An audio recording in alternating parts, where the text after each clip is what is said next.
নমস্কার বন্ধুরা। এবার ভেলোরে ঠিকমতো ভিডিও করাই হয়নি, 2-3টে দিন ভিডিও করেছি। আজ আজ আমাদের আজ আমাদের ট্রেন নয়, ট্রেন হচ্ছে আগামীকাল। তো আজকে রাত 10টায় আমরা এখান থেকে বেরিয়ে পড়ব চেন্নাই। কাটপাটি থেকে আমাদের ট্রেনের টিকিট হচ্ছিলই না, লোয়ার বার্থ তো পাচ্ছিলাম না, এছাড়া মানে টিকিটের ভীষণ রাশ চলছে, আমরা কনফার্মেশন পাচ্ছিলামই না। সেই ক্ষেত্রে আমরা ডিসিশন নিই আমরা চেন্নাই বেরিয়ে যাব। তো এখন তোমাদের গৌতমদা রান্নাবান্না করছে, যেহেতু আমি ট্রেনের খাবার খাই না সেহেতু রান্নাবান্না করছে। দাঁড়াও দেখাচ্ছি তোমাদের। গৌতমদা রান্না করছে এখানে চিকেন, কষা কষা চিকেন আর ভাত বানিয়ে নেওয়া হবে। মা বানিয়ে নিয়েছে ডিম সিদ্ধ, একটু মটর সিদ্ধ করে সেটা ভেজে নিয়েছে। তো এখন অলরেডি একটু একটু করে হাঁটতে পারছি, খাট থেকে উঠতে পারি না, উঠিয়ে দিলে হাঁটতে পারি। গতকাল আমার স্টিচ কাটা হয়েছে, একটু কমপ্লিকেশন ছিল গতকালে অনেক। তো আজকের মোটামুটি ঠিক আছে শরীরটা। আর বাড়ি যেতে হবে, ঠিক তো থাকতেই হবে। গৌতম ভীষণ টেনশন করছে, যেহেতু আমরা কখনো চেন্নাই থেকে যাইনি আজ পর্যন্ত, প্রত্যেকবার কাটপাটি থেকেই যাই। তো এবার যেহেতু প্রথমবার চেন্নাই দিয়ে যাব, নতুন একটা অভিজ্ঞতা। আর তার মধ্যে হচ্ছে আমি অসুস্থ, কতটা কি আমি করে নিতে পারবো সেটাও ভাবনার বিষয়। তো যাই হোক, সবটাই এতদিন যখন ভালো হয়েছে, আগামী দিনগুলোও ভালো হবে আর জার্নিও ভালো হবে, এই ভেবেই এগোবো।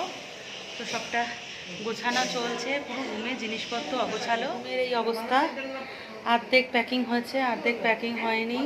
ব্যাস,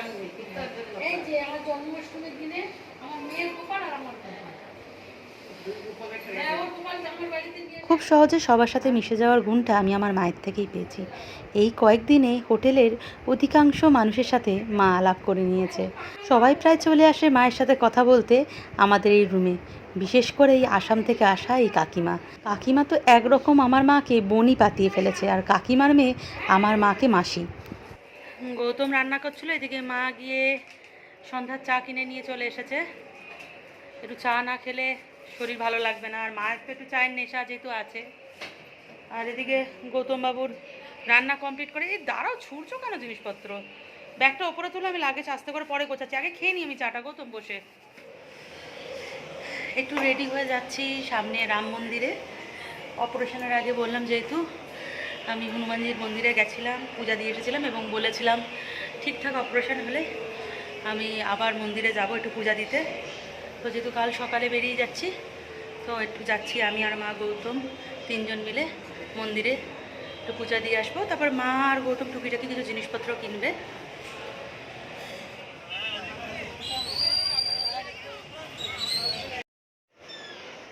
হাঁটতেই পাচ্ছি না, এমন অবস্থা। বাইরে সেরকম সাংঘাতিক গরম। মন্দিরে একটু পূজা দিয়ে আসলাম, পরে ফুল মিষ্টি ফল কিনে পরে দেব।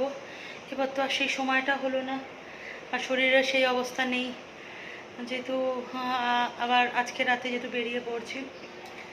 ঠাকুরমশাই আমাকে একটা ফল দিলেন, প্রসাদী ফল ঠাকুরের। অপারেশনের আগে তো ঠাকুরের পায়ের ফুল এই কুমকুম সব দিয়ে দিয়েছিলেন। গলা শুকিয়ে আসছে। মা আর গৌতম কিছু কেনাকাটি করবে, আমাকে হোটেল অবধি পৌঁছে দিয়ে ওরা চলে গেল। উফ, আমি আর পাচ্ছি না। অবশ্য আমার উৎসার জন্য গৌতম কিনে এনেছে, মেয়ের জন্যে গৌতম। এদিকে মা কিনেছে এই খেজুর, বাদাম, এটা কি এনেছে, গরম মশলা দাও দেখি, এই গরম মশলা আর এই রামভুটান মা কিনেছে।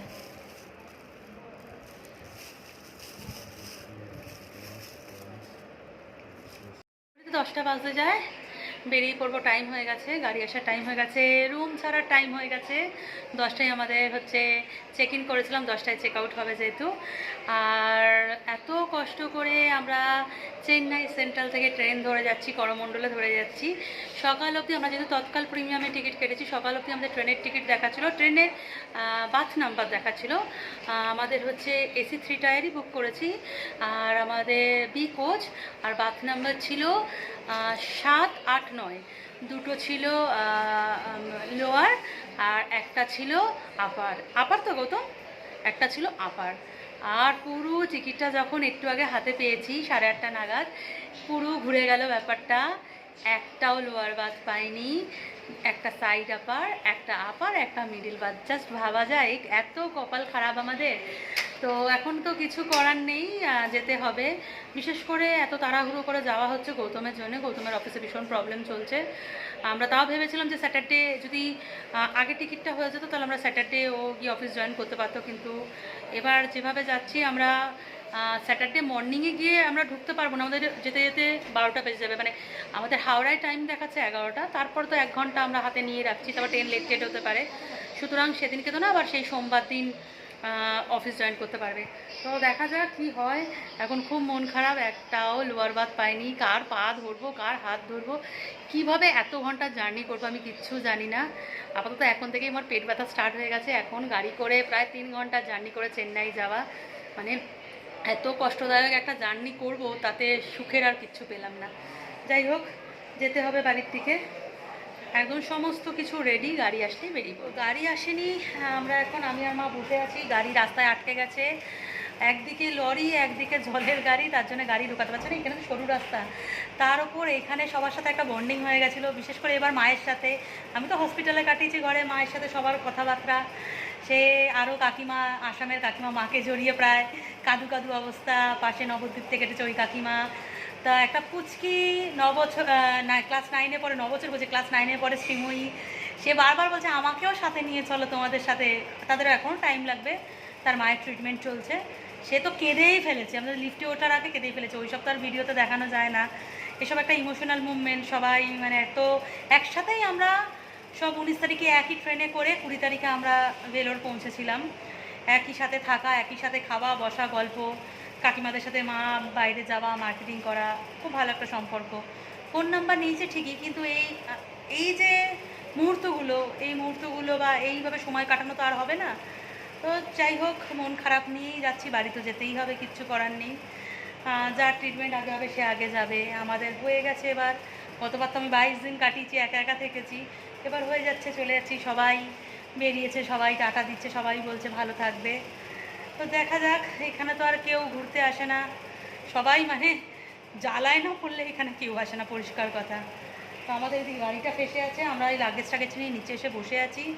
ভীষণ টেনশান। চেন্নাই সেন্ট্রাল মানে স্টেশন সম্পর্কে আমার কোনো আইডিয়াই নেই। যতবার এসেছি কাঠপাটি থেকে এসেছি, আর এবার আমি এতটাই অসুস্থ, নিজেই হাঁটাচলা করতে পারি না। জানি না কতটা দূর কী করে নিতে পারবো। তোমাদের গৌতম দাকে তো জানোই।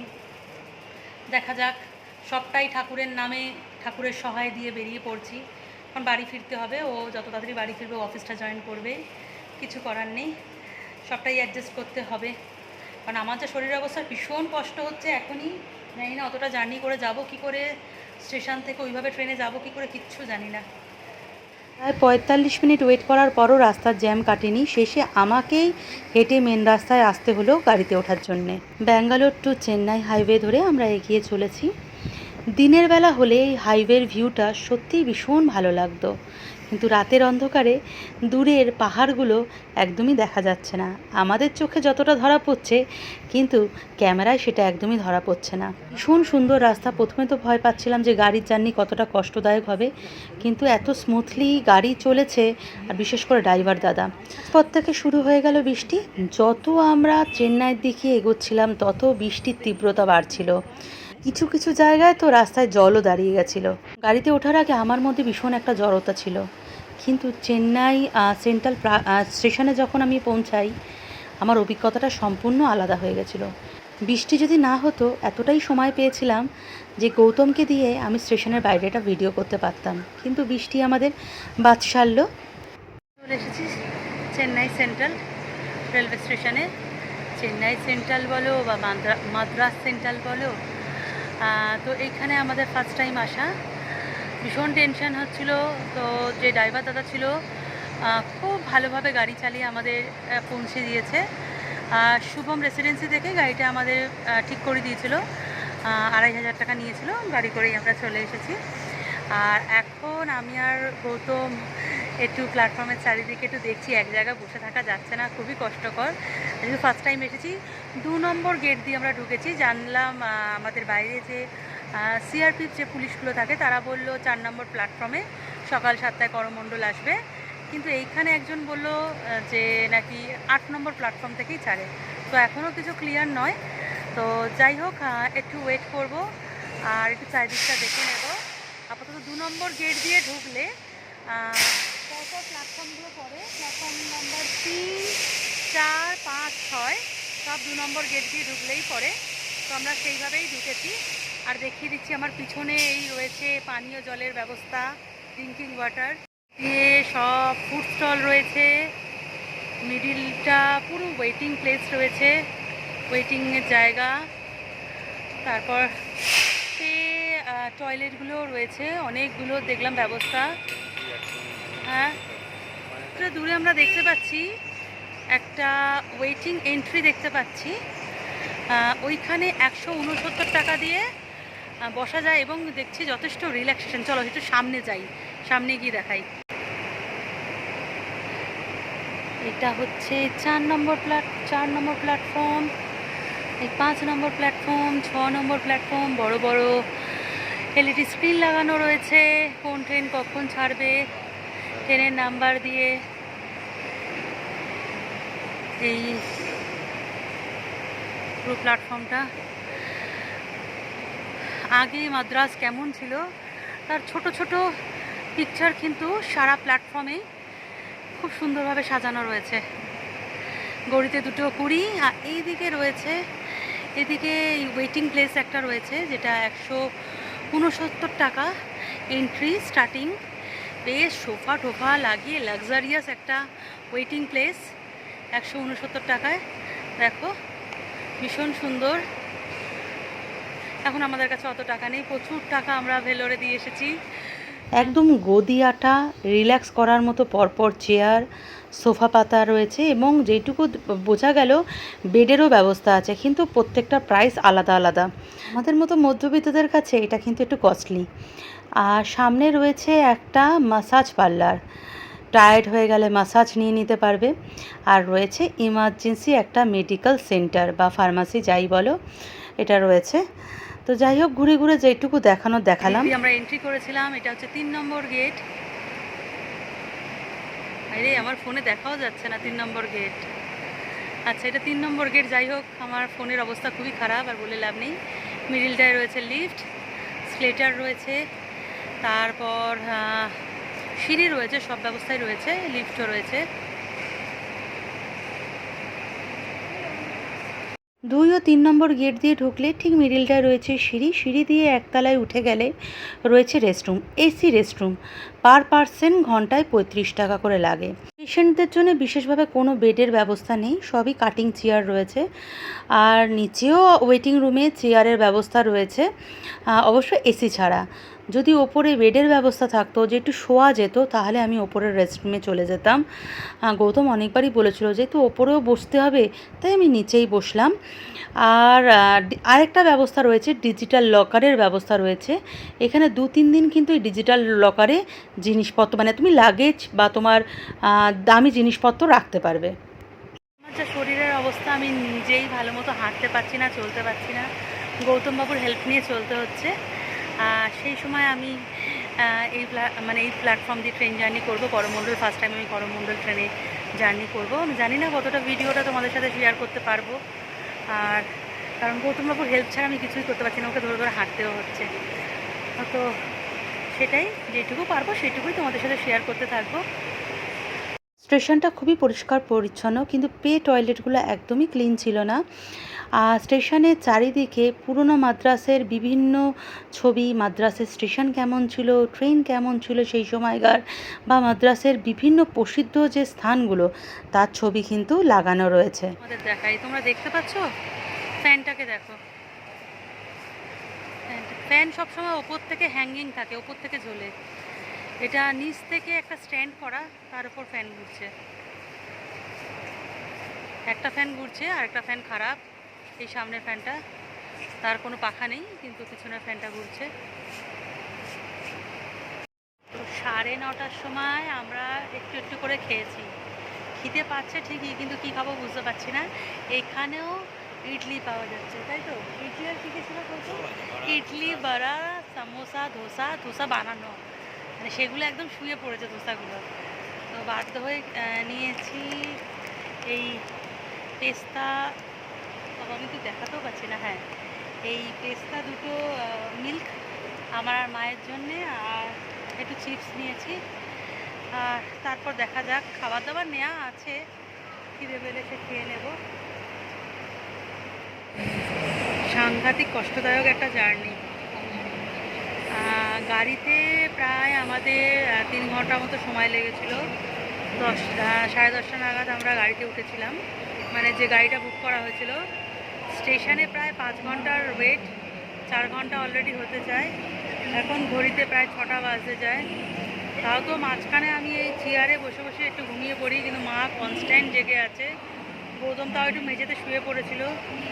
মানে ওপেন সার্জারিতে আজকে আমার হয়তো 8 দিন হয়েছে, আর এরম একটা কষ্টদায়ক জার্নি মানে আমি পাচ্ছি না, আমার পেট যন্ত্রণায় ফেটে যাচ্ছে।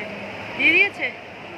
তো আজকের ব্লগটা আমি এখানেই এন্ড করছি। তোমরা সবাই ভালো থেকো, সুস্থ থেকো। চলো bye, good night. Good night তো বলে লাভ নেই, গুড মর্নিং।